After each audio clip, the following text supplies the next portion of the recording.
Okay, so to start with, a tunnel is essentially an excavation.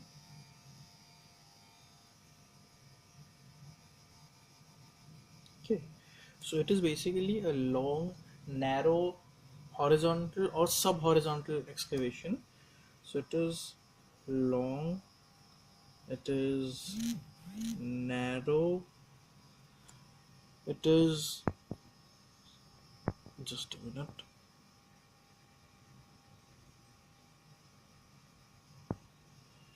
It is long, narrow, it is horizontal or sub-horizontal excavation, that is open to the surface from both ends.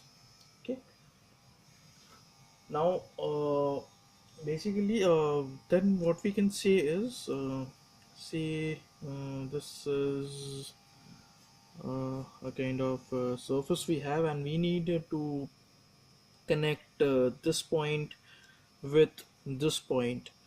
So we have two ways: either we can make a roadway like this and connect, or what we can do is we can make an excavation like this, and these two points, they'll be connected. So this is basically a tunnel. uh, there are related terms when it comes to a tunnel. So first term is uh, adit. So adit is basically a short tunnel that is open at one end. So basically adits are made, or they are constructed as a connecting way to the main tunnel. So what we can see is, if say this is a surface and we excavate something like this, so this thing becomes an adit. So adits, so when a tunnel is being constructed, a number of adits are constructed along that tunnel as entry points to that tunnel for excavations. So those are adits. The next term that comes is a slope. So basically, if we need to reach this point, what we do is we make an oblique excavation, and this is known as a slope. Okay, sorry, not a slope, it's a stope, stop, sorry. uh, so this is a stope. And the third kind of excavation is, say if this is a point and it is far away from both ends, what we do is we make a vertical excavation, and this thing is known as a shaft. So a shaft has multiple uses, especially in mining and stuff, and for ventilation purposes. But that's not the concern right now. Yeah. Also, we can shafts are made along tunnels like this, so that there's ventilation in the entire thing. So this is basically the related terms you have along with tunnels.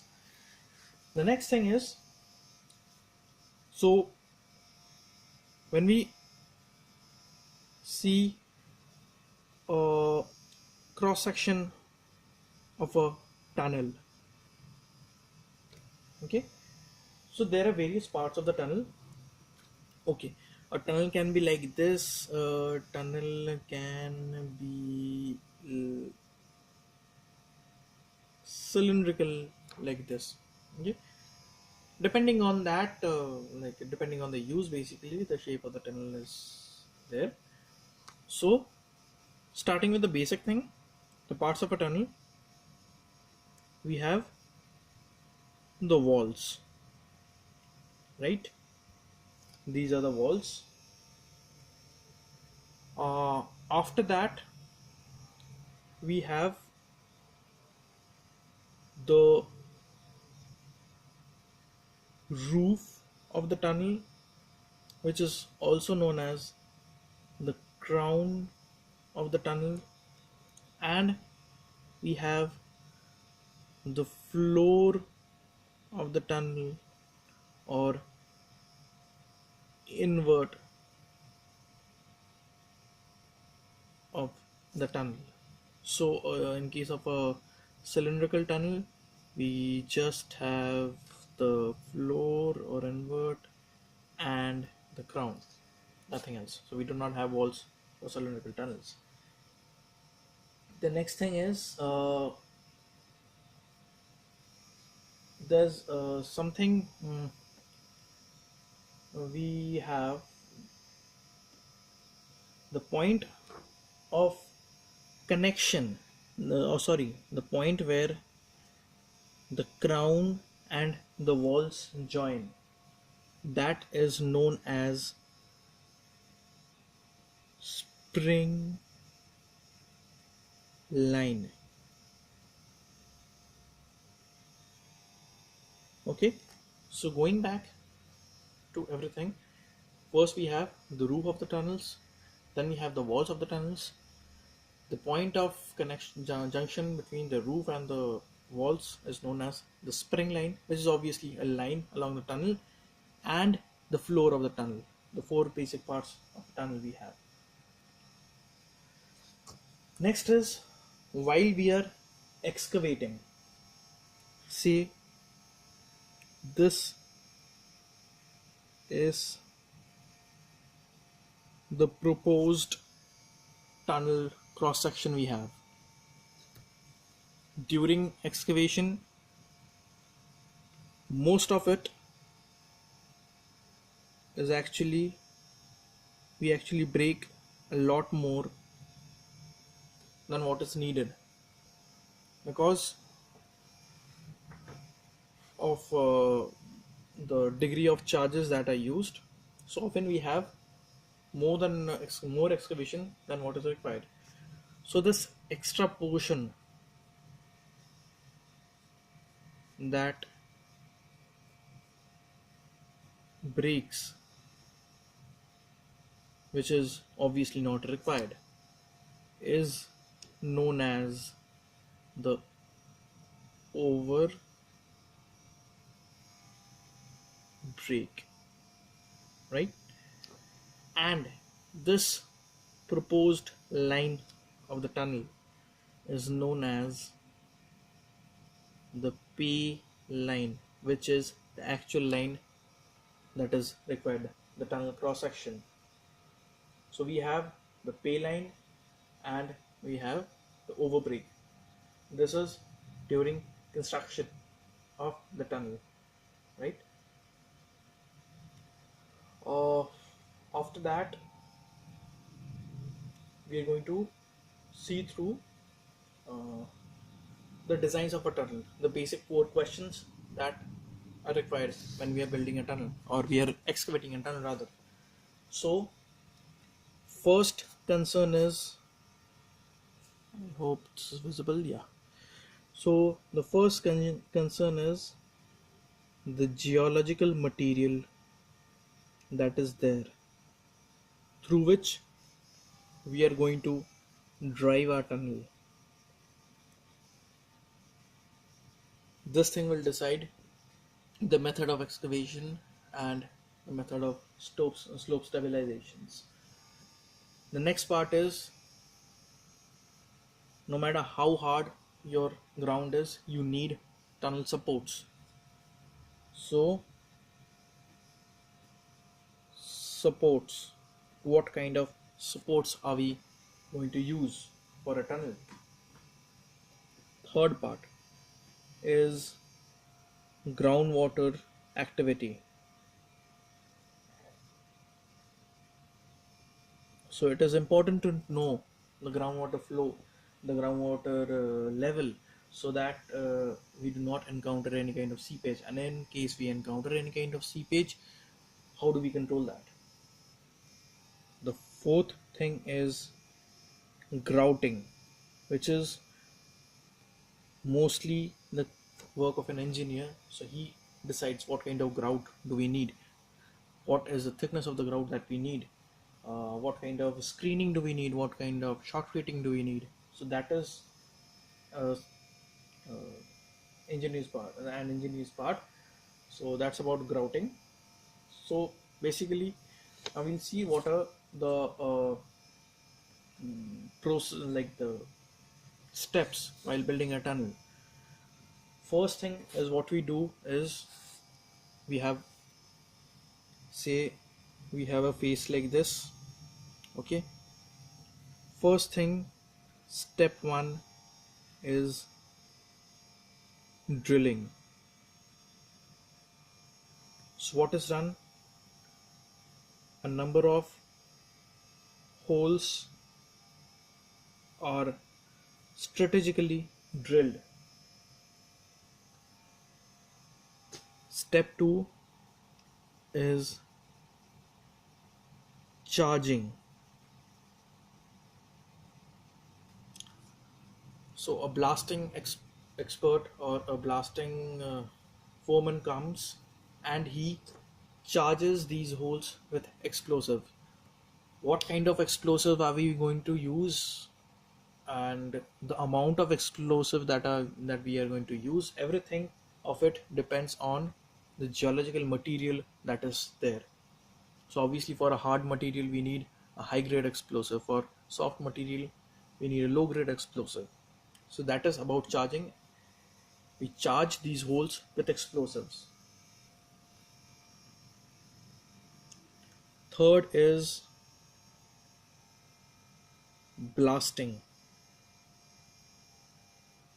So all these holes are generally connected by electrical connections, and this goes to a blasting control. So this blasting control, when the lever is pushed down, the charges, they explode, and the material is broke. We break the material by the explosion. That is known as blasting. So this is basically done by, again, that uh, the explosive foreman, explosive expert we have, and the foreman. So that is about blasting. Once the blasting is done, fourth is shotcreting.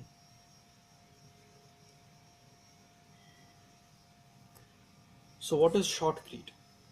Say this was the pay line. I think this is visible.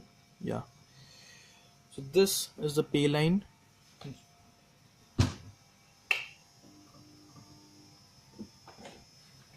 think it's visible now. Yeah. This is the pay line. When after the blasting, we see there is an overbreak. So the next thing is to fill the overbreak. So for filling the overbreak, there is a slurry of cement. So there's a cement slurry we have. This cement slurry is sprayed along the overbreak, and this thing is covered to reach the pay line. Once we have shotcreted this thing, the tunnel is ventilated. So fifth is ventilation.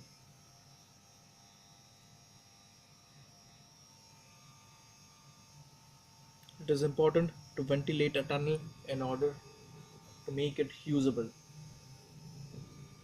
Six is, if we have a pretty long tunnel and we haven't used any kind of supports, so it is mandatory to check for supports. So we have steel supports, we have wood supports, we have concrete supports. we have drilling rods, we have roof bolting. So basically, these are basically methods of slope stabilization. So say this is the pay line and we see the material is loose and we need to stabilize that, or it has been too long and we have no support. So what we do, a hole is drilled, we drill in an iron rod and we grout it at this point and bolt it.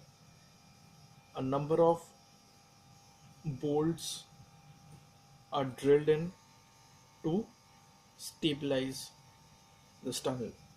So that is about tunnel supports. 7 is lining. Here comes the activity of groundwater. So if there is any seepage of groundwater, it is important to make the tunnel waterproof in order to increase the stability of the tunnel. So for that we have to line the tunnel so that there's no seepage of water from the roof or from the floors or any other place.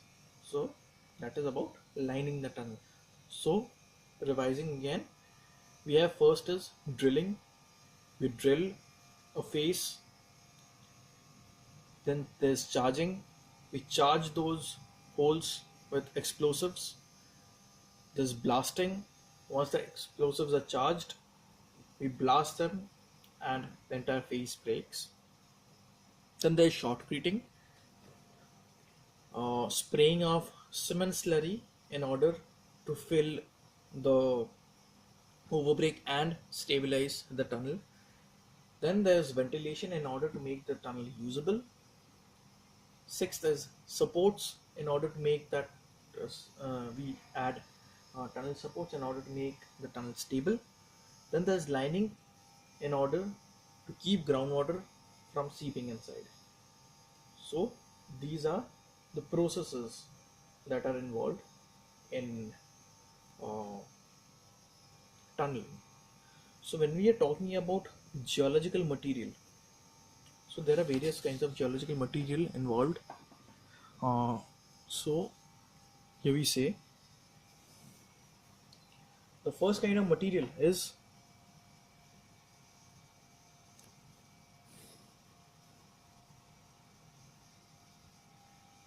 raveling material. So raveling is intact rock. So there's no joints, there's no sliding, they're firm and they're intact. So that is raveling. Next is running. Running ground. Uh, Basically, sorry, just forget this thing. No, we'll talk about it later. Uh, let's now move to the next part.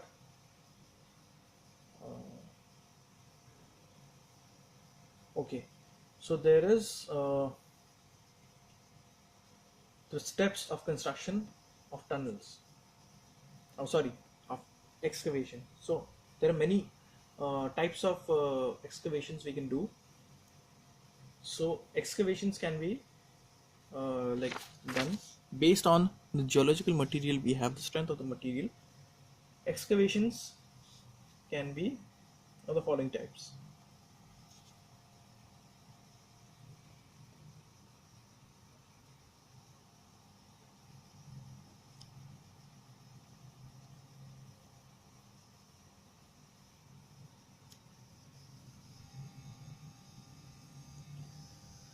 First is full face method. Very simple method. So what is done? We see a face in front of us, the tunnel. We drill the entire face, we charge them, we explode them. So the entire face is exploded and is broken at the same time. So that is full face method. The next is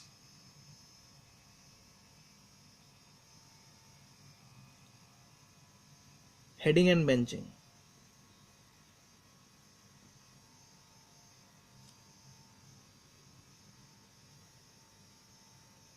Heading and benching is basically say this is the tunnel we have, this is the face we need to break. Okay, so the steps are somewhat like this. We drill just half of it. We do not drill the entire face. We drill half of it, then we explode that half. So what we get is a structure like something like this.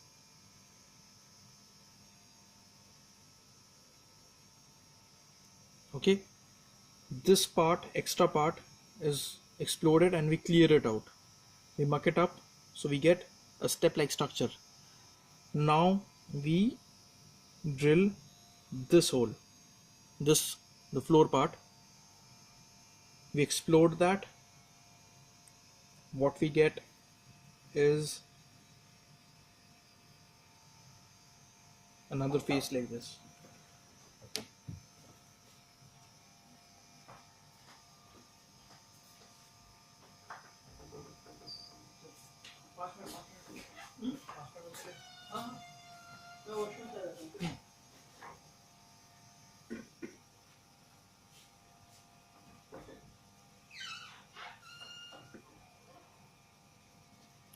Next we have the side drift method.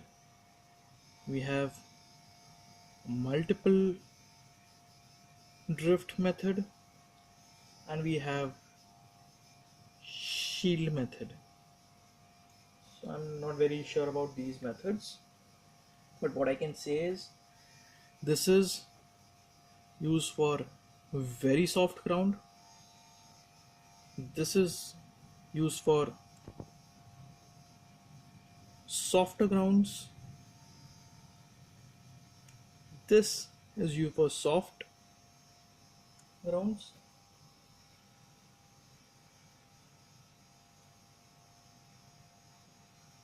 these are used for longer tunnels,